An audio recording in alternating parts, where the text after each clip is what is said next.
12వ ఆవిర్భావ దినోత్సవం గ్రాండ్గా జరుగుతున్నటువంటి మన జనసేన పార్టీ ఈ సభకి విచ్చేసినటువంటి కార్యకర్తలకి, జన సైనికులకి, వీర మహిళలకి అందరికీ, అలాగే ఇక్కడ ఉన్న లీడర్స్ అందరికీ, నాయకులందరికీ, మహిళా నాయకురాళ్ళందరికీ కూడా 12వ జనసేన ఆవిర్భావ దినోత్సవ శుభాకాంక్షలు తెలియజేస్తున్నాను. సో కొన్ని సందర్భాల్లో మాట్లాడటం మాటలు కరువు అవుతాయి, ఏం మాట్లాడాలో అర్థం కాదు. ఎందుకంటే ఒక సంవత్సరం దాదాపు 9 నెలలు 10 నెలల క్రితం మనం అధికారంలో లేవు. అప్పుడు మనకి ఎలాంటి విషయాన్నైనా, ఏ విషయాన్నైనా తీవ్రంగా మాట్లాడగలిగేటువంటి శక్తి ఉంది. కానీ ఇప్పుడు అధికారం వచ్చిన తర్వాత మనం ఒళ్ళు దగ్గర పెట్టుకొని చాలా కేర్ఫుల్గా ఉండాలి. అలా ఒళ్ళు దగ్గర పెట్టుకోకుండా నోటికి వచ్చినట్లు మాట్లాడితే ఏం జరుగుతుందో మనందరం కళ్ళారా చూస్తున్నాం. ఇవాళ అహంకారం తలకెక్కి నోటికొచ్చినట్లు మాట్లాడి చిన్న పెద్ద తేడా లేకుండా బిహేవ్ చేసినటువంటి, మాట్లాడినటువంటి కొంతమంది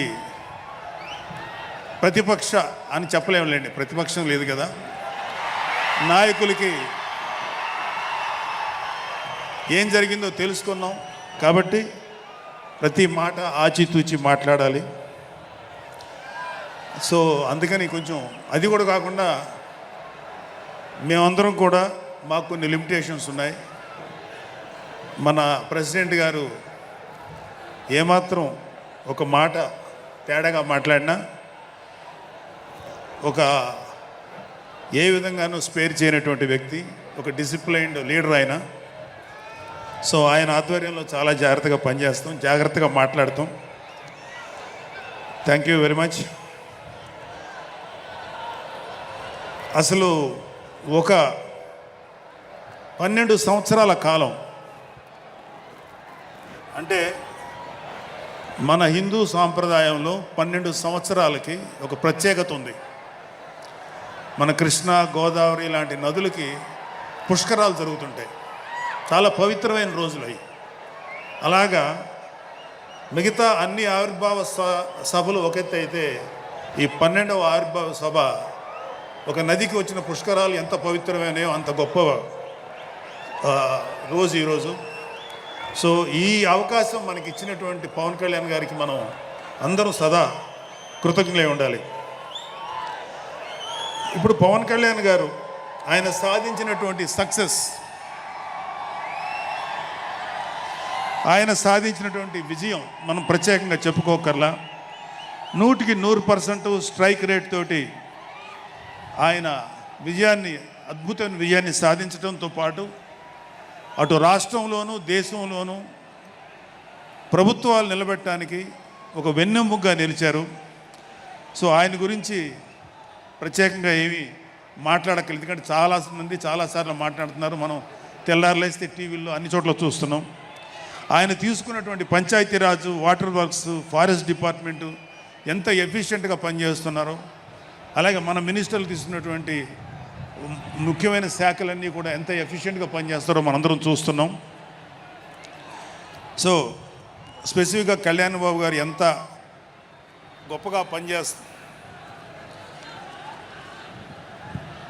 గొప్పగా పనిచేస్తారని మనమేమి ప్రత్యేకంగా మాట్లాడుకోకర్లేదు.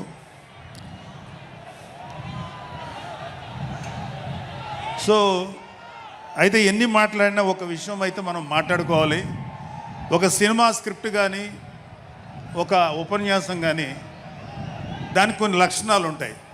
అంటే ప్రతి స్పీచ్లోనూ ఒక హీరో, అంటే ఒక సినిమాకి చెప్పిన ఒక హీరో, ఒక విలను, ఒక హీరోయిన్, ఒక హాస్యగాడు, ఇలా ఉంటారు.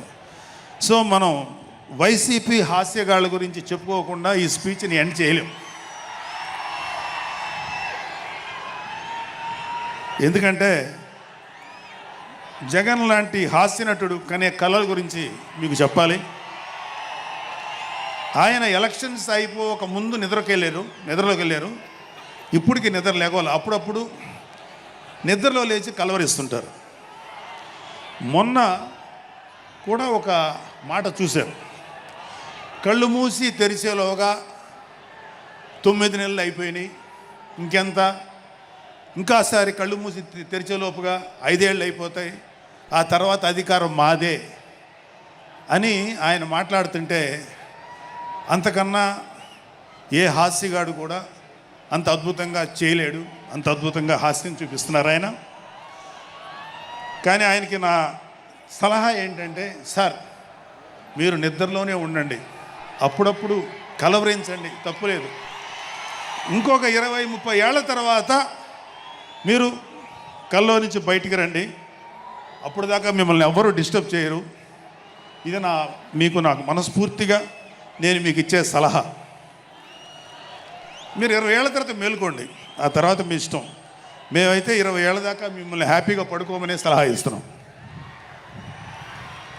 సో ఆంధ్రప్రదేశ్లో పవన్ కళ్యాణ్ గారి యొక్క చొరవతోటి ఏర్పాడైనటువంటి ఈ కూటమి ప్రభుత్వం ఎన్ని చోట్ల ఎంత పెద్ద సక్సెస్ అయిందో, ఎంత 164 సీట్లు సాధించే దిశగా ఆయన ఎంత కష్టపడ్డారో మనందరికీ తెలుసు. అయితే మా అదృష్టం ఏంటంటే ఇక్కడ పిఠాపురంలో జరుగుతుంది కాబట్టి పిఠాపురంలో ఎలక్షన్స్ ఎలా జరిగినాయో ఒక 2 మాటలు చెప్పకపోతే, నేను పిఠాపురంలో పనిచేసి పిఠాపురం అభిమానుల యొక్క అభిమానాన్ని చూరుకున్న పవన్ కళ్యాణ్ గారికి, అలాగే పిఠాపురం యొక్క జన సైనికులకి, పౌరులకి నేను కృతజ్ఞత చూపించినట్టు అవుతుంది. సో వాళ్ళ కోసం ఈ 2 మాటలు మాట్లాడుతున్నాం. సో పవన్ కళ్యాణ్ గారు పిఠాపురంలో మమ్మల్ని పనిచేయమన్నారు. అంటే నన్ను, మా ఫ్రెండ్ అజయ్ గారిని, అలాగే మర్రెడ్డి గారిని, రత్నం గారిని, శంకర్ గౌడు, మహేంద్ర, పంచకర్ల సందీపు, ఇలా మాకందరికీ పిఠాపురంలో పనిచేసే అవకాశం ఇచ్చారు.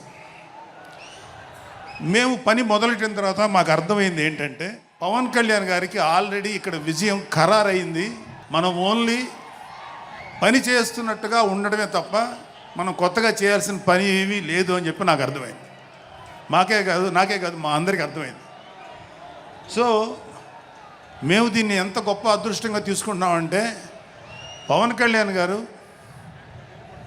మీరు పని చేసేసేటువంటి మేము ఇక్కడ ఏదో పని చేసాం అనే తృప్తి మాకు ఇవ్వటం కోసం ఆయన మమ్మల్ని అపాయింట్ చేశారు తప్ప, ఆయన గెలుస్తారన్నది, ఆయన అఖండ విజయం సాధిస్తారని ఆయనకు ముందే తెలుసు. కానీ ఆ సాటిస్ఫాక్షన్ మాకు ఇవ్వటం కోసం మాకు ఈ అవకాశం ఇచ్చారు. అయితే అది మా అదృష్టంగానే ఫీల్ అవుతున్నాం. చంద్రుడికో నూలు పోగులాగా ఆయన పడిన కష్టానికి ఒక చిన్న పని చేసామనే తృప్తి అయితే మాత్రం మాకు నిజంగానే ఉంది.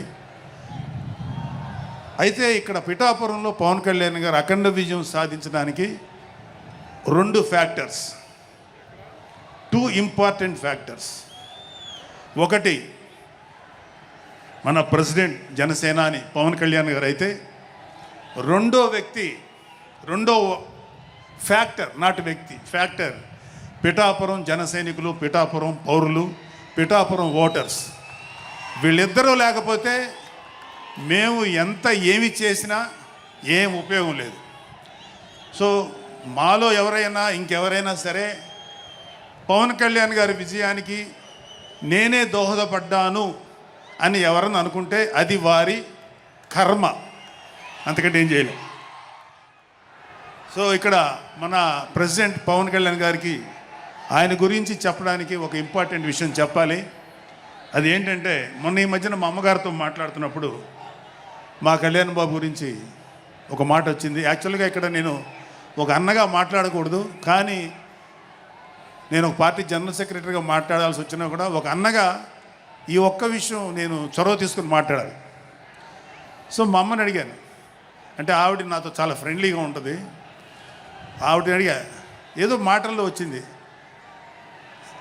అమ్మ మమ్మల్ని అంటే ఏ తల్లి అయినా ఒక ఆడతల్లి ఒక ఒక స్త్రీమూర్తి బిడ్డను కనేటప్పుడు చాలా నొప్పులు పడుతుంది, అది ఒక పునర్జన్మ అంటారు.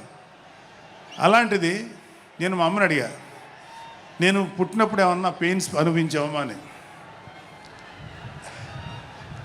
మా అమ్మ అంది, నువ్వు పుట్టినప్పుడు నేను అనుభవించినంత పెయిన్స్ భూమి మీద ఆడది అనుభవించలేదు, అంత కష్టం పెట్టేవాళ్ళు. అది మా అమ్మ చెప్పింది నా గురించి. సరే కళ్యాణ్ బాబు ఎలాగా అన్న. గొప్ప విషయం అంటే నేను షాక్ అయ్యా. వాడు పుట్టినప్పుడు నాకు పెయిన్ అనేది కొంచెం కూడా తెలియలేదురా, అలాగా నాకు పెయిన్ లేకుండా పెయిన్ ఇవ్వకుండా పుట్టాడు అని. ఈ విషయం నేను కొంచెం షాక్ అయ్యా. అదేంటమ్మా కనీసం పెయిన్స్ ఉంటాయి కదా, ఏమోరా నాకు ఏమాత్రం పెయిన్ తెలియకుండా పుట్టాడని.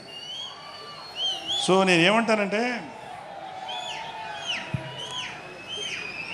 పుట్టేటప్పుడు కన్న తల్లికి కూడా ఏమాత్రం నొప్పి బాధ ఇవ్వకుండా పుట్టిన పవన్ కళ్యాణ్ లాంటోడు, అలాంటి నాయకుడు ఈ కూటమి భాగస్వామ్యంలో ఉప ముఖ్యమంత్రిగా ఉన్న నాయకుడు ప్రజలకి ఎందుకు బాధలు రానిస్తాడు? వాళ్ళకి ఏ బాధలు కష్టాలు రాకుండా గుండెల్లో పెట్టుకొని చూసుకుంటాడు. అది మనం కళ్ళారా ఈరోజు చూస్తున్నాం. ఇప్పుడు మనం చూస్తున్నది ఆవగింజలో అరవంతు మాత్రమే. కూటమి భాగస్వామ్యంలో పవన్ కళ్యాణ్ గారి భాగస్వామ్యంలో జరుగుతున్న కూటమి ప్రభుత్వం పరిపాలన ఆవగింజలు అరశాతమే. ఇంకా చాలా ఉంది. ఇప్పుడు చూస్తుంది just tip of the iceberg. అద్భుతమైన పరిపాలన మనకు రాబోతుంది. రాబోయే 20 ఏళ్లలో ఆంధ్రప్రదేశ్ ఒక స్వర్ణయుగం చూడబోతుంది. ఎందుకంటే ఎప్పుడో స్వాతంత్రం రోజుల్లో కొంతమంది మహానుభావులు పుట్టారు. అలాంటి వ్యక్తి ఈరోజు పుట్టడం, ఈరోజు మన ముందు ఉండటం మన అదృష్టం. అలాంటి వ్యక్తి దగ్గర పని చేయడానికి ఇగో ఈ స్టేజ్ మీద ఉన్న ప్రతి ఒక్కళ్ళం గర్వంగా ఫీల్ అవుతున్నాం. మాకు పదవులు వచ్చినా రాకపోయినా ఆయనకు సేవ చేస్తాం. నేనేమంటానంటే, మీరందరూ తెలుసుకోవాల్సింది, మీరు పవన్ కళ్యాణ్ అంత గొప్పవాడు కండి, తప్పులేదు. రాకపోతే అంతగా అవ్వలేకపోతే ఒక గొప్పవాడికి అనుచరుడిగా మారండి, ఏదైనా మంచిదే. నేను ఆ పని చేశాను. రెండో పని, పవన్ కళ్యాణ్ గారు అంత గొప్పగా నేను అయ్యే దమ్ము లేదు, కానీ ఆయనకి అనుచరుడిగా మాత్రం నాకు అవకాశం ఇచ్చారు. అది నేను చాలా సంతోషపడతాను. ఎందుకంటే ఇవాళ కళ్యాణ్ బాబు లాంటి వ్యక్తి, ఇక్కడ ఉన్నటువంటి మా నాయకులు ఎవరైనా సరే, మేము చూస్తున్నది కేవలం ఒక జనరేషన్ కాదు, రాబోయే 3-4 జనరేషన్స్. అంటే మీరు, మీ పిల్లలు, మీ గ్రాండ్ చిల్డ్రన్ ఎంత మంచి ప్రపంచాన్ని చూడాలి, ఎంత మంచి జీవితాన్ని చూడాలి, ఎంత చక్కటి అవకాశాలు రావాలి అనేటువంటి ఆలోచనతోటే ముందుకెళ్తున్నాం. ఖచ్చితంగా రాబోయే 20 ఏళ్లలో ఇది జరిగి తీరుతుంది. పవన్ కళ్యాణ్ గారు ఒక జనరేషన్ కోసం కాదు, రాబోయే 2-3 జనరేషన్ల కోసం కూడా ఆలోచించగలిగేటువంటి గొప్ప నాయకుడు. ఇంకొక చిన్న విషయం ఏంటంటే, నాకు ఎమ్మెల్సీగా అవకాశం ఇచ్చినటువంటి మన ప్రెసిడెంట్ పవన్ కళ్యాణ్ గారికి నా హృదయపూర్వక కృతజ్ఞతలు. అలాగే నేను ఎమ్మెల్సీ కావటానికి నన్ను ప్రోత్సహించినటువంటి వ్యక్తులు, లేదా నేను ఎమ్మెల్సీగా ఉండాలని కోరుకున్న మీలాంటి ఎంతో అభిమానించే కార్యకర్తలు, అలాగే మా నాయకులు, ఆ రోజు నాకు సపోర్ట్గా వచ్చినటువంటి మా నాయకులందరూ, మనోహర్ గారు, రామకృష్ణ గారు, విష్ణుకుమార్ రాజు గారు, లోకేష్ గారు, వీళ్ళందరికీ కూడా నా హృదయపూర్వక కృతజ్ఞతలు. అంటే దేవుడు అనేవాడు మనం అడిగితే వరాలు ఇస్తాడు, ఖచ్చితంగా వరాలు ఇస్తాడు. కానీ అడగకుండానే వరాలు ఇచ్చేవాడు పవన్ కళ్యాణ్. అతను ఏమని పిలవాలో మీరే డిసైడ్ చేసుకోండి. చివరిగా ముఖ్యమైన విషయం ఏంటంటే, జనసేనకి ప్రాణవాయువు లాంటి వాళ్ళు కార్యకర్తలు, వీర మహిళలు, జన సైనికులు, అభిమానులు. నేను ఒక జన సైనికుడిని అని చెప్పుకోవటంలో ఉండే ప్రైడ్ నాకు ఇంకా ఏ విషయంలో రాదు. చాలా గర్వపడుతుంటాను. సో అలాంటి జన సైనికులకి, మీ అందరికీ మేమందరం అండగా ఉంటాం. ఏదైనా చిన్న చిన్న ఇబ్బందులు తలెత్తినా అవన్నీ సరిచేస్తాం. ఇంకొక విషయం ఏంటంటే, జనసేన పార్టీ ఒక్కటే మీరు ఒక కార్యకర్త స్థాయి నుంచి అత్యంత ఉన్నతమైన స్థాయికి చేరుకోగలిగేటువంటి డెమోక్రటిక్ వాల్యూస్ ఉన్నటువంటి పార్టీ జనసేన. కాబట్టి జనసేనలో ఉండండి, జనసేనని ప్రోత్సహించండి. మీకే కాదు, మీ బిడ్డలకు కాదు, మీ మనవలకు కాదు, రాబోయే తరాలందరికీ జనసేన అండగా ఉంటుంది. మీ అందరికీ మేము ఫుల్ సపోర్ట్ చేస్తాం. మిమ్మల్ని అందరినీ గుండెల్లో పెట్టుకొని చూసుకుంటాం.